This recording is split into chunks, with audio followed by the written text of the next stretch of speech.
What we're going to do this morning is we're going to see this man who was indeed born blind. Jesus heals him. He receives his sight. However, through this, we also see that not only does he get his physical vision, but his spiritual vision is made clearer as well throughout this story. And so you'll see in this account of this man who was born blind. So let's first talk about this man who was born blind. John chapter 9, starting at verse 1, it says, "Now as Jesus passed by, he saw a man who was blind from birth. And his disciples asked him, saying, 'Rabbi, who sinned, this man or his parents, that he was born blind?' Jesus answered, 'Neither this man nor his parents sinned, but that the works of God should be revealed in him. I must work the works of him who sent me while it is day. The night is coming when no one can work. As long as I am in the world, I am the light of the world.' When he said these things, he spat on the ground and made clay with the saliva, and anointed the eyes of the blind man with the clay. And he said to him, 'Go wash in the pool of Siloam,' which is translated sent. So he went and washed and came back seeing. Therefore the neighbors and those who previously had seen that he was blind said, 'Is this not the one who sat and begged?' Some said, 'This is he.' Others said, 'He is like him.' He said, 'I am he.' Therefore they said to him, 'How are your eyes open?' He answered and said, 'A man called Jesus made clay and anointed my eyes and said, Go to the pool of Siloam and wash. So I went and washed, and I received my sight.' So they said to him, 'Where is he?' And he said, 'I do not know.'" What we see at the very beginning is that this blind man, when he has this encounter with Jesus, the only thing that he really knows about him or seems to understand about him is he's a man called Jesus. So he had understood and enough had been revealed to him that he knew Jesus' name, that this man named Jesus came to him and told him that if he would go and wash this clay off of his eyes, he could receive his sight. And that's the thing that he did. But when you first encounter this blind man, you see that he was indeed born blind, that he had never had eyesight at all. What's interesting about the account, and you'll see that Jesus gets in trouble because of this, or people accuse him because of this, is that this is going to be upon the Sabbath day. And on this Sabbath day, Jesus had made clay. Some of the commentators will say that that was the reason why the Sabbath day was such a sticking point for them at this time, because one of the 39 laws that they kept about the Sabbath day was there was to be no kneading of anything, like you would knead dough. And so him making this clay, which John points out several different times, is one of the things they probably got upset about. The other being that a work, that healing had been done on the Sabbath day. But what is clear about this as well is that this man didn't ask this of Jesus. That he was there, Jesus saw him. And the question is asked, who was it who sinned, this man or his parents? And so this man, his entire life had been treated like an object of conversation, but no one had actually been able to do anything for him. This man had been sitting and begging for things throughout his life, as others revealed about him. However, on this occasion, he didn't really ask Jesus of anything because Jesus saw him.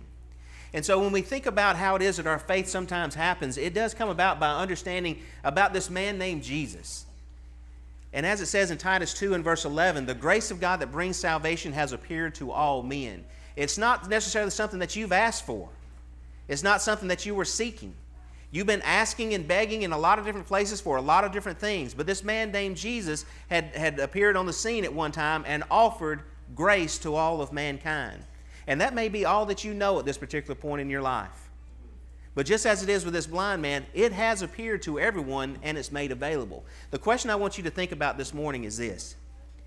If you were born blind, if you did not have your eyesight, and someone came and offered you sight, would you take it? Because I think for most of us, the obvious answer would be, well, of course I would.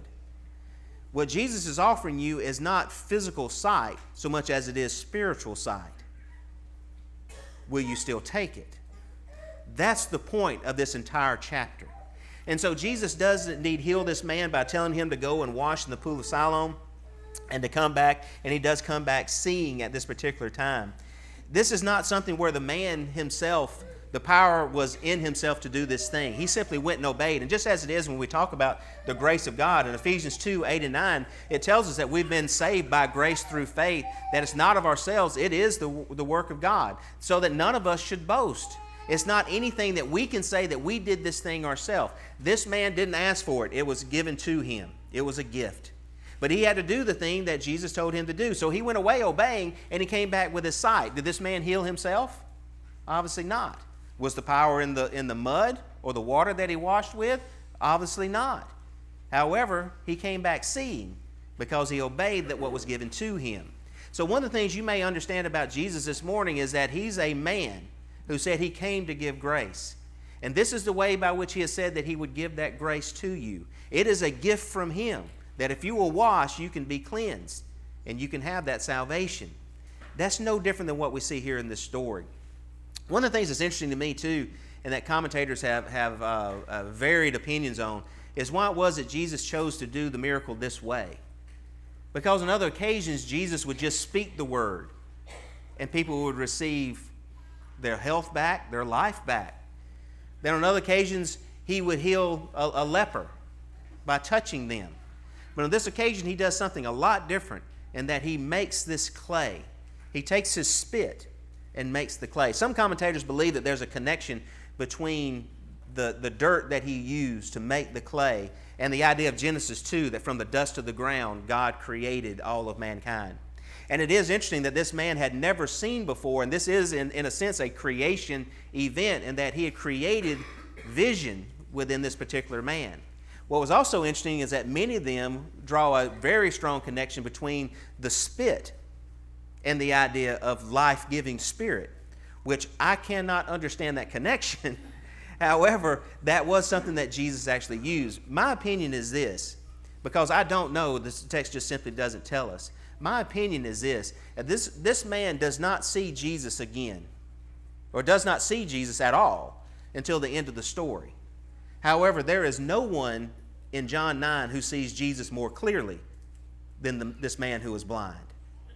And so it's interesting to me that he is going to go through this entire encounter, never having laid his physical eyes upon Jesus, only doing what Jesus told him to do, and he arrives at a point of faith that no one else arrives at.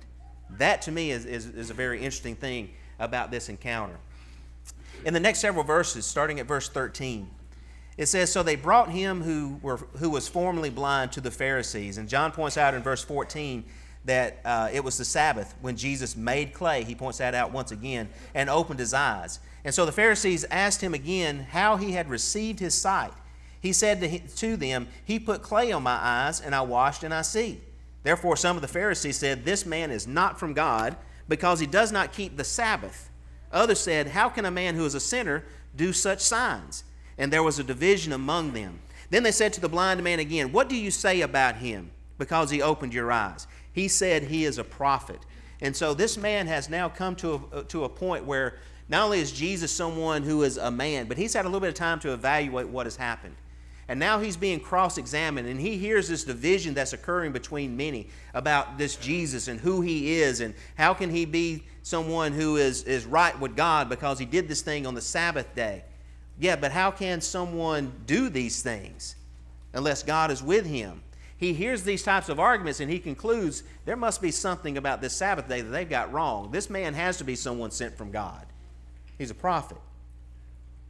When we start to hear all the religious division about who Jesus is, and we start to see the very plain truth about Jesus is, who Jesus is, it helps us to understand that God is indeed with him. How could a man have done the things that Jesus did? Because it's not just people who were believers, gullible believers, who have testified about these things. Others did as well. And there's all kind of historical documentation that proves a lot of these types of things outside of the Scriptures. How can someone who is just a man have done those things? So he arrives at this idea that he is a prophet. The Jews, though, were blinded because of this Sabbath day. And as Paul said about them, that they are very, very zealous for God. But their zealousness was something that had blinded them to the truth. They didn't understand the righteousness of God. And so they sought to establish their own righteousness. And so when it came to these Sabbath rules, these 39 different laws, as many put them, that they had in relationship to the Sabbath day and how to keep the Sabbath day properly, Jesus didn't exist within those confines. That was not what God had delivered. God didn't deliver all those traditions. He didn't deliver all those stipulations. He didn't deliver all those restrictions that they had. Jesus went about doing good. There were some that when Jesus would heal on the Sabbath day, that the supervisor of the synagogue would say to the people, look, there's 6 other days in which you can come to be healed. Be healed on those days, not understanding that you're saying if you have these things and need to be healed on some other day other than the Sabbath day. He didn't understand that the point of this was that Jesus was the Christ, that he was at least a prophet, someone sent from God at that point, because of the Sabbath day and what he wanted and what he understood in his own opinion about what the Sabbath day was supposed to mean. In Proverbs 28 and verse 9, it says that one who turns his ear away from hearing the law, even his prayer is an abomination. And so as this discussion continues to take place between the different groups in the presence of this blind man and amongst themselves about who Jesus is, notice this progression and some of the things that they come about. So he says that he believes that this person is a prophet that received his sight. So in verse 18 of John 9, but the Jews did not believe concerning him that he had been blind and received his sight, and then until they called the parents of him who had received his sight. And they asked them, saying, is this your son who you say was born blind? How then does he now see? His parents answered them and said, we know this is our son, and that he was born blind. But by what means he now sees, we do not know. Who opened his eyes, we do not know. He's of age. Ask him. He'll speak for himself. His parents said these things because they feared the Jews, for the Jews had agreed already that if anyone confessed that he was the Christ, he would be put out of the synagogue. Therefore his parents said, he is of age. Ask him. So they again called the man who was blind and said to him, give God the glory. We know that this man is a sinner. He answered and said, whether he's a sinner or not, I do not know. One thing I know, that though I was blind, now I see. Then they said to him again, what did he do to you? How did he open your eyes? He answered them, I told you already, and you did not listen. Why do you want to hear it again? Do you want to become one of his disciples? Then they reviled him and said, you are his disciples, but we are Moses' disciple. We know that God spoke to Moses. As for this fellow, we do not know where he's from. The man answered and said to him, why, this is a marvelous thing that you do not know where he is from, yet he has opened my eyes. Now we know that God does not hear sinners, but if anyone is a worshiper of God and does his will, he hears him. Since the world began, it has been unheard of that anyone opened the eyes of one who was born blind. If this man were not from God, he could do nothing. They answered and said to him, you were completely born in sins, and you are teaching us? And they cast him out. This question at the very beginning. Who sinned, this man or his parents, that he was born blind? Pharisees have an answer. You were completely born in sin because you believe in this man. And this man who does not hold to the way in which we believe the Sabbath ought to be kept. Even his own parents are not going to stand up for him because they're fearful of these Jews who are going to cast them out of the synagogue if they confess what is obvious to everyone. No one in this narrative sees Jesus more clearly than this blind man. Even from the very beginning, when he saw that this man named Jesus tells me to do something and I did it and I was healed, they didn't see Jesus as a man. They saw Jesus the same way that they saw the blind man. He was an object of discussion. He was someone to consider, to make their own arguments and to make their own narratives. But this man knew that Jesus was a man who told him to do something, and he did it, and he received his sight. Therefore, God has to be with him. It doesn't matter if the Jews say that he's a sinner. I don't know if he's a sinner, the man says, but I do know this. This one thing I know. I was blind, and now I see. I did the thing that he told me to do, and I received the thing that he said I would receive. God has to be with him. Well, you're a sinner, and he's a sinner. We know all these things. We don't know where he's from. That's a marvelous thing that you don't know that. Can you not see who this man is? He's a prophet, at the very least. Who is teaching who now? This blind man, because of his blindness, would not have been allowed in the synagogues and in the temple. And so any teaching that he would have received would have been in the peripheral, in the passing by, and those who may have taken some time to speak to him about some of the things of God. But other than that, he had received no instruction. These Pharisees obviously probably had never sat down and spoken with this man. But who is teaching who now? These Pharisees who appear to be very righteous people. You remember how it talks about their phylacteries and their garments and the prayers and all the things that could be seen with the eye and how righteous they would seem. And yet this blind man says, you know, it is a marvelous thing that you do not know where he is from. We know, not you know, we know. We know God does not hear the prayer of sinners. God did say that. Even the prayers of a righteous man, one who turns away his ear from hearing the law, that person's prayer is an abomination to the Lord. But the Lord will hear the prayers of a righteous man. If someone is a worshiper of God, he hears him. And so at the very end of this narrative, in John chapter 9, this man is cast out at the end of verse 34. And says that Jesus heard in verse 35 that they had cast him out. And when Jesus had found him, he said to him, "Do you believe in the Son of God?" He answered and said, "Who is he, Lord, that I may believe in him?" And Jesus said to him, "You have both seen him, and it is he who is talking with you." Then he said, "Lord, I believe." And he worshiped him.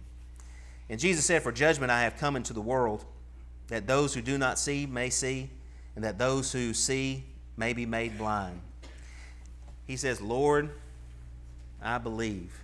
And it's interesting. It's sad in a lot of ways that this blind man is now sitting on the peripheral once again. That he has been cast out because he simply admitted something that ought to be evident to everyone. When Jesus appears back on the scene and he sees the kinds of things that have happened to that man, he asks him if you believe. And he confesses, "Lord, I believe." And he worshiped Jesus. So this man went from a position where he just understood nothing else about Jesus, that simply that he was a man with this name, that made this promise and he fulfilled the promise. He listened to the arguments that were made, and not from his emotion and not from physical eyesight, but as it's supposed to be, from his heart, he considered these things, and he understood who this Jesus was, at the very least a prophet. And at the end, he knew that this prophet was not going to steer him wrong. Who is he? I'm standing right before you. How many times had Jesus said, "I am the one that you've been looking for. I am the Christ. Tell us plainly who you are." He did over and over and over again, and you wouldn't believe. Even this man says, "Why do you keep asking me about this thing? Do you want to be his disciple?" I love sarcasm. And that's what he uses there. And he tells you want to be his disciple also? His own parents forsake him. They tell this man, "Give God glory." That's reminiscent of Joshua chapter 7, where Achan is told to give God glory or glorify God and confess that you've taken these things. In other words, God is bearing witness to this thing. Here's the things that glorify God. The things that glorify God is this: having courage when everyone else forsakes you, even your family. This is what glorifies God, to examine the evidence that is presented. And don't use physical eyesight and your emotions and those things of your own intellect. But see what is there, what's been clearly revealed to us, and draw the conclusion. That glorifies God. This glorifies God. When you see the thing that is very plainly right in front of you, believe and have faith and confidence in that. Those are the things that glorify God. It's reminiscent also in Psalm 27 and verse 10, where it says that when my father and my mother forsake me, then the Lord will take care of me. This man had been begging his whole life. And now even his parents have turned their backs on him. But Jesus heard what happened, and Jesus came. That's the confidence we have. And that's the importance of this account. Proverbs 26 and verse 12 tells us, "Do you see a man who is wise in his own eyes? There's more hope for a fool than for him." Because then some of the Pharisees in verse 40 who were with him heard these words, and they said, "Are we blind also?" Jesus said to them, "If you were blind, you would have no sin. But now you say, 'We see, therefore your sin remains.'" If they could just say, "I don't know, I don't understand." If they could simply go back to where this man started. This man named Jesus, he has said these things and then he's done them. Make the connections. In the Old Testament, it said that if a man said certain things were going to happen and they didn't happen, they would be a false prophet. But when they prophesied about things that were going to happen and they came to pass, then that person had God with him. And God doesn't hear the prayer of sinners. We know that. And so God obviously has to be with this man. So at the very least, he's a prophet. But who does he say he is? He says he's the Son of God. A prophet's not going to say that. The Son of God will. It's a pretty easy way to draw that conclusion. However, when a person is wise in his own eyes, he doesn't want to hear the truth. There's more hope for a fool than for him. So what are some of the lessons we can draw? One of them is that there is a lot of danger in being spiritually blinded. One is that you're not qualified to lead other people. Jesus said that if the blind lead the blind, they're both going to end up in the ditch. That's an obvious statement. And when people cannot see what's in front of them, they are not worthy of us following them. Plain and simple. That if a person's in the infancy of their faith, they're just not at the point right now where they're qualified to be a leader of people. They have to mature. They have to grow. So in the scriptures it tells us things like in 1 Timothy 5 and verse 22, don't lay hands on anyone hastily. This is that idea of approving in the context of someone who's going to be in that position as an elder. Don't give your approval. Don't lay hands on anyone hastily. Don't participate in other people's sins. Keep yourself pure. Be very careful about who it is that you follow and who it is that you listen to. That people who are only interested in their own agendas and their own ways of looking at things and cannot just simply admit, I don't know what it is, this is the only thing that I do know and I have to base everything upon that right now. Be careful with that.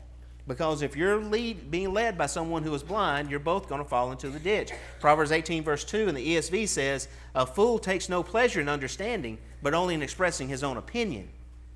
And so as it was with the scribes and the Pharisees and the others during that time, they only wanted to express their opinion about the Sabbath day. Yes, the Sabbath day was holy. The Sabbath day, God told us work wasn't to be done. My opinion on that is this. You can't make clay on the Sabbath day.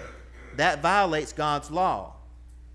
But they miss things like, yes, but if your animal falls in the ditch on the Sabbath day, you'll go out there and get it. They couldn't answer questions when Jesus would want to heal someone on the Sabbath day. Is it lawful to do good on the Sabbath day? Or to do evil on the Sabbath day? Since you want to kill me, you say you can do that on the Sabbath day. What about doing good on the Sabbath day? How about somebody who has power over the Sabbath day, such as God, who is always working? I must work the works of him who sent me while it is the day. The night is coming when no one should work, will be able to work. What about that? A fool is not interested in understanding. A fool is only interested in expressing his own opinion about things. And this idea of expressing his own opinion is not the idea, no, let me tell you. This is the idea, let me tell you so that you may do what I'm telling you to do. The Bible describes that person as being foolish. And that's not who we're supposed to be. Jesus came to change us. This blind man, when he came back seeing, you notice how the people reacted to him? Wait, is this the man who was born blind? Yeah, that's him. Well, he looks like him, but he's able to see now. And this blind man, really what he says is, I am, not I am he. What he really says is, I am. The same kind of language that Jesus uses. Nothing about me has really changed. I'm still the same person. Except now I'm able to see. There's a very important lesson that's there. We are the same person without our sins. But we have become so changed because as it was with Paul, Paul was a man who was dedicated to whatever it was that God told him to do, he was going to do that thing. But Paul's life became so changed afterward that he wasn't even recognizable. When God changes you, you are still the same person minus your sins. But because of that love and that dedication, that faith that you have in Christ, it changes all your actions. But that dedication and that honesty that continues to grow, that humility that was there, that still remains. God does not change you inwardly. You have to allow yourself to be changed inwardly. And that's the thing that makes you change outwardly. To where people say, is this him? Is this really that same person? I am. I am the same person that I was. In Luke 4, verses 18 through 21, think about what those verses said that we read at the beginning. The Spirit of the Lord is upon me because he's anointed me to preach the gospel to the poor. Poor. You still poor? People who look outwardly at you are going to still say, yeah, you're still poor. Nothing's changed concerning that. But you see the change that's taking place? There's no one more rich than you are.